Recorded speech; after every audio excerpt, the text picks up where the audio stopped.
एक सेठ से लक्ष्मी जी रूठ गईं और जाते हुए बोली, मैं यहाँ से जा रही हूँ, अब मेरी जगह नुकसान आएगा, तैयार रहना।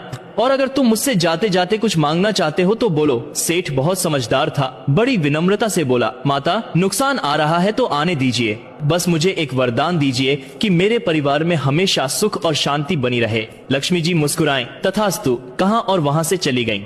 अब उस सेठ की 4 बहुएं थी। कुछ दिनों बाद सबसे छोटी बहू खिचड़ी बना रही थी। उसने खिचड़ी में नमक डाला और अपने काम में व्यस्त हो गई।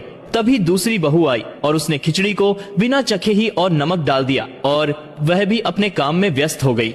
इसी तरह तीसरी और चौथी बहू ने भी खिचड़ी में नमक डाला बिना चखे और काम में लगी रही।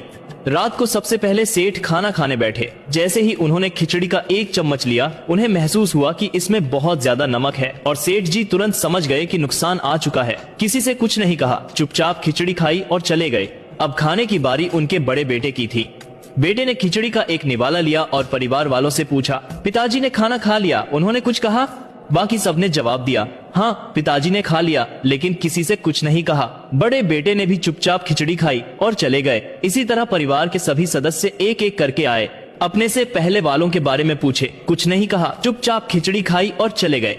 रात को सेठ जी सो रहे थे कि सपने में नुकसान आया और हाथ जोड़कर बोला, भाई मैं यहाँ से जा रहा हूँ, मैं यहाँ नहीं रह सकता। सेठ जी ने पूछा, क्यों, क्या हो गया?